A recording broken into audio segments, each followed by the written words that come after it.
Friends, मैं शाहरुख स्वागत करता हूं आपका आपके अपने channel smart pioneer online classes में। जनरली हमारी मैथ की लेक्चर चल रही थी तो उसी लेक्चर को कंटिन्यू करते हैं आगे।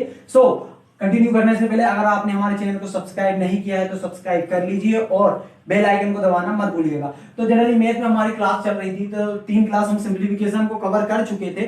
तो सिंप्लीफिकेशन में जो जनरली में दो आपको होमवर्क दिया था, जो जनरली आप लोगों ने कर लिया होगा मुझे उम्मीद है। तो उसका जनरली हम आंसर डिस्कस कर लेते हैं क्योंकि सेम क्वेश्चन मैंने करवाए थे तो जनरली आपसे बन गया होगा। तो पहले का जो आंसर है वो है 49 सही 13/3। पहले का जो आंसर है वो क्या रहेगा, 49 सही 13/3। और दूसरा क्वेश्चन जो है उसका आंसर रहेगा 4। दूसरा क्वेश्चन का आंसर क्या रहेगा, 4। आई थिंक सभी लोगों का आ गया होगा, सभी लोगों ने प्रैक्टिस की होगी। तो ठीक है। आज हम पढ़ने वाले हैं क्या, संख्या पद्धति। मतलब क्या पढ़ने वाले हैं हम, नंबर सिस्टम। आज हम पढ़ने वाले हैं नंबर सिस्टम। किसी भी एग्जाम में ले लो, इससे 1 या 2 नंबर, आप अभी जेईई की परीक्षा ले लो, 1 से 2 नंबर का क्वेश्चन पक्का बनेगा इस टॉपिक से। तो अब इससे पढ़ने के लिए नॉर्मली आज बेसिक सी मैंने कुछ चीजें लिखी है यहाँ पर। बेसिक चीजें हम पता करेंगे क्या होती है। जैसे प्राकृत संख्या, किसी ने पूछा नॉर्मली प्राकृत संख्या होती क्या है, तो प्राकृत संख्या इंग्लिश में बोलते हैं जैसे नेचुरल नंबर। वह नंबर जो 1 से स्टार्ट हो, जो कि 1 से स्टार्ट हो, 1 टू इनफाइनाइट जाए। मैं क्या बोल रहा हूं, वह नंबर जो 1 टू इनफाइनाइट जाएगा कौन सा नंबर हो जाएगा, प्राकृत नंबर, प्राकृत संख्या हो जाएगी। वहीं मैं बोलूं पूर्णांक संख्या, होल नंबर, वह नंबर जो कि किससे स्टार्ट हो, 0 1 2 से लेके इनफाइनाइट मतलब अनंत तक जाए, तो वो कौन सा नंबर हो जाएगा, पूर्णांक। अब बच्चा इनमें बड़ा कंफ्यूज रहता है कि सर हमको याद नहीं होता। तो नॉर्मली एक ट्रिक क्या समझो, एक प्रकार की याद करने का तरीका है। जब भी हम पूर्णांक लिखते हैं हिंदी में, तो यहाँ पे देखो बिंदी मतलब एक प्रकार से 0 ऐसा साइन शो होता है। मैं क्या बोल रहा हूँ, पूर्णांक लिखते हैं तो जनरली बिंदी या 0 साइन शो होता है। तो मतलब जो कि किससे स्टार्ट होगी, 0 से। और होल नंबर वाले तो समझ, इंग्लिश में होल नंबर बोलते हैं, मतलब जितने नंबर है समझ आएंगे। ठीक है, 0 से लेके इनफिनिटी तक। सम संख्या क्या होती है, नेक्स्ट में बोलता हूँ सम संख्या क्या होती है। तो सम संख्या वह संख्या होती है जिसमें 2 से पूरा भाग चला जाए, वो कौन सी संख्या होती है, सम संख्या। 2 4 6। ठीक है। उसके बाद में बोलते हैं विषम संख्या क्या होती है। विषम संख्या वह संख्या होती है जिसमें 2 से भाग ना जाए, जैसे मैंने लिखा हूं 1 3 5 7, ये जो कि विषम संख्या। अब आता है परिमेय संख्या। 4 संख्या होगी। परिमेय संख्या मतलब रेशनल नंबर, वह संख्या जो किस फॉर्म में होगी, वह संख्या जो किस फॉर्म में होगी, p/q मतलब 2/3 5/6 3/2, इस फॉर्म में कोई सी भी संख्या होगी, वह संख्या क्या कहलाएगी मेरे पास, वह संख्या मेरे पास कहलाने वाली है परिमेय संख्या। आई थिंक समझ में आ होगा, परिमेय संख्या जो कि p/q के रूप में होगा। डेफिनेशन हमको नॉर्मली पता होना चाहिए, नंबर सिस्टम पढ़ रहा है उसके बारे में कुछ बेसिक सी चीजें। उसके बाद हम बोलते हैं अपरिमेय संख्या। परिमेय संख्या का फॉर्म क्या बताया, p/q। अपरिमेय संख्या वह संख्या होती है जो करनी के अंदर कोई सा भी नंबर, मतलब रूट के अंदर अगर कोई सा भी नंबर, मतलब √5 √3 √4, तो ये सब क्या है, ये सब मेरे पास क्या है कि अपरिमेय संख्या के अंतर्गत आता है। आई थिंक समझ में अपरिमेय संख्या के अंदर मेरे पास आएगा √a, इसका फॉर्म होता है, इस रूप में मैं इसे व्यक्त करता हूं, √5 √3 और √4, जनरली एग्जांपल लिया। अब आता है वास्तविक संख्या। वास्तविक संख्या क्या होता है, वास्तविक संख्या में मतलब परिमेय भी आ जाए, अपरिमेय भी आ जाए और पूर्णांक भी आ जाए। मैं क्या बोल रहा हूं कि वास्तविक संख्या वह संख्या होती है जिसमें परिमेय संख्या भी आ जाए, पूर्णांक संख्या भी आ जाए और अपरिमेय संख्या भी आ जाए, तो वो कौन सी संख्या होती है, वास्तविक संख्या होती है। आई थिंक समझ में आ रहा होगा कैसे। कुछ भी एग्जांपल है, परिमेय का क्या बताया मैंने, परिमेय 2/3 भी आ जाए, यहाँ करनी में 3 भी आ जाए, 4 आ जाए, 2 आ जाए, तो जनरली ये एग्जांपल लिखे जैसे 2/3 करनी 3 4 2। तो ये सब जो आने वाला है वो किसमें आने वाला है, अपने पास वास्तविक संख्याओं के अंदर आने वाला है। अब आती है नेक्स्ट, जो हमारा नंबर होता है, वास्तविक संख्या भी क्लियर हो गया होगा आई थिंक। उसके बाद में नेक्स्ट होता है काल्पनिक संख्या। क्या बोल रहा हूं, नेक्स्ट होता है काल्पनिक। वह संख्या, काल्पनिक संख्या वह संख्या होती है जिनका वर्ग करने पर हमको ऋणात्मक मान प्राप्त हो या ऋणात्मक संख्या प्राप्त हो। जैसे कि मैंने रूट के अंदर -5 लिखा, अगर रूट के अंदर -5 लिखा, इसका वर्ग करूंगा तो -5 आएगा। तो जब भी मैं किसी का भी वर्ग करूंगा और मेरे को ऋणात्मक संख्या मिलती है तो वो कौन सी संख्या होती है, काल्पनिक संख्या। इसमें आयोटा जनरली हम प्रेजेंट करते हैं आयोटा आई से। तो इसमें बेसिक अगर मैं -2 का वर्ग करूंगा तो 4 ही आएगा, लेकिन कुछ ऐसी संख्या होती है जिनको रूट के अंदर लिख लिया मैंने, और जिनको अगर वर्ग कर रहा हूं तो मेरे पास क्या जाएगा, ऋणात्मक संख्या। तो वे कौन सी संख्या होती है, काल्पनिक संख्या होती है। उसके बाद में आता है बड़ी ही इंपॉर्टेंट, जिससे क्वेश्चन पूछा जाता है, भाज्य और अभाज्य संख्या हमें पता होना चाहिए। सीधे सीधे क्वेश्चन पूछे जाते हैं। भाज्य संख्या क्या होती है, भाज्य संख्या वह संख्या होती है जो कि मैं क्या लिखा हूं, सीधा सीधा, जिसमें 2 या 2 से अधिक संख्याओं का भाग चला जाए। मैं क्या बोल रहा हूं कि भाज्य संख्या मतलब कंपोजिट नंबर क्या होता है, कंपोजिट नंबर वह नंबर होता है कि जो कि डिविजिबल हो, जो कि डिविजिबल हो दो या दो से अधिक नंबर से। मैं क्या बोल रहा हूं, दो या दो से अधिक संख्या से भाग इसमें चला जाए, वो कौन सी संख्या होगी, भाज्य संख्या होगी। सिंपल सा, आपने समझ गए। तो मैंने लिया 4 6 8 9, 4 6 8 9, 3, इसमें 3 का भाग चला जाएगा और एक से ही भाग जा रहा, 4 का 2 का भाग जा रहा है, 4 का भाग जा रहा, 2 और 3 का भाग जा रहा, मतलब 2 या 2 से अधिक संख्याओं का भाग चला जाए तो वो कौन सी संख्या होगी, वो संख्या होगी मेरे पास भाज्य संख्या। उसके बाद में बोलता है अभाज्य संख्या। अभाज्य संख्या का बड़ा इंपॉर्टेंट क्वेश्चन आता है। अभाज्य मतलब प्राइम नंबर, कि वह संख्या, प्राइम नंबर मतलब वह संख्या जिसमें एक और स्वयं से भाग चला जाए, एक और स्वयं के अलावा किसी और से भाग ना जाए, एक और स्वयं के अलावा किसी और से भाग ना जाए तो वह संख्या कौन सी हो जाएगी, वह संख्या हो जाएगी मेरे पास, एक और स्वयं के अलावा किसी से भाग नहीं जाए तो वह संख्या क्या हो जाएगी मेरे पास, अभाज्य संख्या। जैसे एग्जांपल ले लेते हैं अपन, 2 ले लो, एक और उसके बाद में 3 आ गया, 5 आ गया, 7 आ गया, 9 में 11 आ गया, 13 आ गया, ऐसी ये सीरीज अपने पास चलती जाएगी। ठीक है, तो ये एग्जांपल जो जनरली किसके हो गए, अभाज्य संख्या। तो जनरली हमने एक ओवरव्यू देखा कि कितने प्रकार की संख्याएं होती है और उनके प्रकार। अब यहां से अभाज्य संख्या और भाज्य संख्या से क्वेश्चन क्या था, क्वेश्चन आएगा मेरे पास, मतलब इसके गुणनखंड निकालो, फैक्टर निकालो, सब ये मैं अभी क्वेश्चन करेंगे। ठीक है, तो अब नॉर्मली क्वेश्चन पढ़ते हैं आगे अपने। ठीक है, तो अब जनरली हमने कुछ क्वेश्चन किए हैं, लिए हैं। जैसे कि पहला क्वेश्चन आपके पास ये है कि दिए गए विकल्पों में से अभाज्य संख्या पहचानें।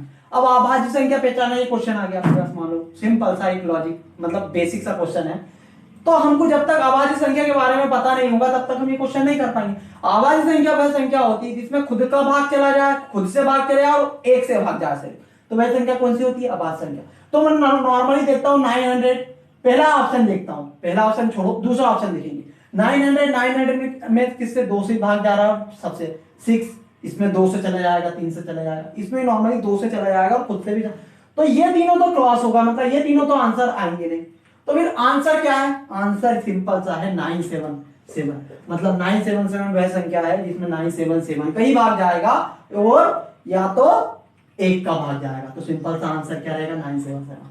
अब मैंने एक नॉर्मल सिंपल सा एक क्वेश्चन दिया है आपके पास कि 144 के 144 के अभाज्य गुणनखंड ज्ञात करें। क्या बोल रहा हूं मैं, 144 के अभाज्य गुणनखंड ज्ञात करें कि भैया कितने गुणनखंड है। तो अभाज्य गुणनखंड निकालने का सिंपल सा तरीका है, सिंपल सा 144 लो और इसको भाग देते जाओ, तब तक सिंपल फॉर्म में कन्वर्ट नहीं होगा। 2 से भाग करेंगे, 2 सती 14, 2 दूनी 4, फिर 2 से भाग देंगे, 2 तिया 6, 2 छंग 12, 2 से भाग देंगे, 2 एकम 2, 2 अट्ठे 16, 2 दुनम 18, 3 त्रिका 9, 3 एकम 3। मतलब यहाँ पे अभाज्य गुणनखंड कितने दिख रहा है, 2 2 गुणित 2 गुणित 2 गुणित 2।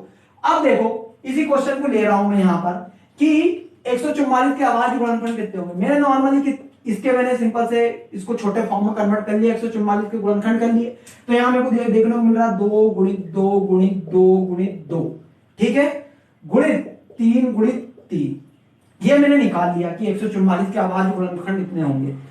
मैंने आपको बताया था कि जब भी आधार समान हो, मैंने नॉर्मली पिछली क्लास में दिखाया है कि आधार समान हो तो गुणा में घातें क्या होती है, ऐड हो जाती है, मतलब जुड़ जाती है। 2 1 की घात 1 की घात 1 की घात 1 की 1 की 1 की, तो 2 के ऊपर 1 की घात 1 2 3 4, मतलब 2 के ऊपर किसकी घात हो गई, 4 की, गुणित 3 के ऊपर कितनी की घात हो गई, 2 की। तो सिंपल सा अभाज्य गुणनखंड कितने आ जाएंगे मेरे पास, अभाज्य गुणनखंड आ जाएंगे 4 + 2, मतलब अभाज्य गुणनखंडों की संख्या कितनी आ जाएगी, 6 आ जाएगी। आई थिंक समझ, कुछ नहीं करना, सिंपल फॉर्म में कन्वर्ट करना। जो भी घातांक आ रहा है, मतलब घात आ रही 4 और 2 की, बस यही उसके क्या रहेंगे, यही उसके क्या रहेंगे, अभाज्य गुणनखंड। मतलब इसके कितने अभाज्य गुणनखंड है, 6। 225 का आप लोग करेंगे, मैंने नॉर्मली लिख दिया, तरीका आपको बता दिया। 225 का आंसर आप कमेंट बॉक्स में दे सकते हो कि 225 के कितने अभाज्य गुणनखंड आने वाले। तो आई थिंक ये वाला क्लियर पॉइंट हो गया होगा, आप स्क्रीनशॉट भी ले सकते हैं। ठीक है, उसके बाद अब देखते हैं अपन अगला अपना पॉइंट पे। ठीक है, तो अगला अपने पास है इसी में है। अगला क्वेश्चन ये है कि जो अब पावर के फॉर्म में दिया है, कि घात के फॉर्म में दिया है मेरे को कि 6 की घात 3, 5 की घात 2, 21 की घात 4, इसका क्या निकालना, अभाज्य गुणनखंड की संख्या। कुछ इतना बड़ा सा क्वेश्चन है, कुछ नहीं, सिंपल फॉर्म में कन्वर्ट कर लो, बेसिक स्टेप।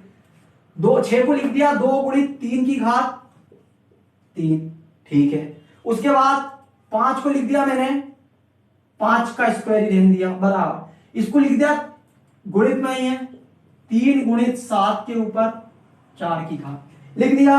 अब मैं क्या कर रहा हूं, एक प्रॉपर्टी होती है x गुणित m की घात n बराबर होता है x की घात n गुणित m की घात n, ये हमको पता होना चाहिए।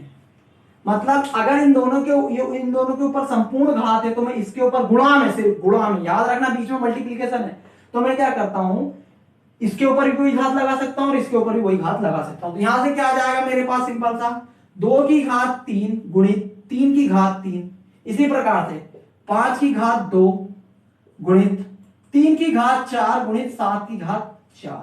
ठीक, यही चीज मैंने जो लिखा हूं वही चीज अप्लाई करा इस क्वेश्चन। तो नॉर्मली देख रहा हूं 2 की घात 3 यहां है और कहीं है क्या, नहीं है, तो 2 की घात 3 गुणित 3 की घात 3 यहां है, 3 की घात 4 यहां है, तो 3 की घात कितना हो जाएगा, आधार समान हो तो गुणा में घातें जुड़ जाती है, तो 4 3 7 गुणित 5 की घात 2 गुणित 7 की घात 4। बस मेरे पास इतने फैक्टर है, तो फाइनली आंसर मेरे पास क्या आ जाएगा, 3 घातों को जोड़ दो 7 धन 2 धन 4, मतलब 7 3, देखो आंसर क्या आने वाला है, आंसर आने वाला है 3 धन 7 धन 2, मतलब हो गया 7 3 10 2 12 और 4 16, मतलब इसके जो अभाज्य गुणनखंड आएंगे ये क्वेश्चन के कितने आने वाले हैं 16। आप इसको जनरली वहां पे आपको आंसर दिखेगा 16, उसको क्या कर दोगे, क्लिक कर दोगे। सो अभी अब अभाज्य गुणनखंड वाला देखा। अब नॉर्मली अब देखते हैं अपन 72 के सभी गुणनखंड अगर निकालना है मेरे को, तो सभी गुणनखंड निकालने का सिंपल सा तरीका तो सेम ही रहेगा। सभी गुणनखंड अगर मेरे को निकालना है, आई थिंक अभी मैंने सिर्फ अभाज्य गुणन निकाला, अब मेरे को भाज्य और अभाज्य दोनों, तो 72 सिंपल सा 72 के पहले सिंपल फॉर्म करो। क्वेश्चन क्या कह रहा है मेरे पास, क्वेश्चन मेरे पास ये कह रहा है कि 72 के जो है 72 के सभी गुणनखंड ज्ञात करो। तो 72 के सभी गुणनखंड, पहले गुणनखंड निकाल लेंगे, मतलब सिंपल सा भी तो ये निकालो, 2 3 6 2 6 12, 2 एकम 2 2 8 16 2 9 18 3 त्रिका 9 3 एकम 3, ये लिख लिया। तो मतलब 72 के मैंने गुणनखंड कर लिए, तो क्या आया 2 गुणित 2 गुणित 2 गुणित 3 गुणित 3, ये 72 के मेरे पास गुणनखंड आ रहे हैं, देख रहे होंगे आप लोग, ठीक है। उसके बाद में मैं देखता हूं कि 2 कितनी बार है, तो 2 की घात क्या आ गया 3 गुणित 3 की घात क्या आ गया 2। अब मेरे को अगर उसने पूछता अभाज्य गुणनखंड कितने, तो मैं जनरली 2 और 3 प्लस कर देता, मतलब अभाज्य गुणनखंड 3 धन 2 हो जाते, तो मेरे पास आंसर 5 आ जाता। लेकिन उसने क्या पूछा क्वेश्चन में उसने पूछा कि भैया मेरे को बताओ सभी गुणनखंड कितने होंगे। तो जब भी ऐसी कंडीशन बने, एक ट्रिक टाइप में आप याद रख लेना कि x की घात m गुणित y की घात n, x की घात m गुणित y की घात n का अभाज्य गुणनखंड की संख्या होगी m प्लस 1 गुणित n प्लस 1। मैं क्या बोल रहा हूं, m प्लस 1 गुणित n प्लस 1। आई थिंक समझ में आ रहा होगा। तो यहां से आ जाएगा 3 धन 1 गुणित 2 धन 1, 3 और 1 4 गुणित 2 और 1 3, मतलब क्या हो गया 12। तो 72 के टोटल कितने गुणनखंड हो जाएंगे, 72 के टोटल गुणनखंड हो जाएंगे 12। आई थिंक ये क्लियर हो गया होगा। जब भी टोटल गुणनखंड निकले आपको ये याद रखना, जो भी अभाज्य गुणनखंड लिखा है उसमें 1 प्लस कर देना, इसमें भी 1 प्लस कर देना, और दोनों को क्या कर देना है, मल्टीप्लीकेशन कर देना। तो आई थिंक समझ में आ गया होगा। तो ये अपन ने कुछ इस बेसिक से क्वेश्चन जो कि एग्जाम पॉइंट ऑफ व्यू से इंपॉर्टेंट है करे हैं, बाकी अपन नेक्स्ट क्लास में जो भी रहेगा वो करेंगे, ठीक है। Okay, thank you very much.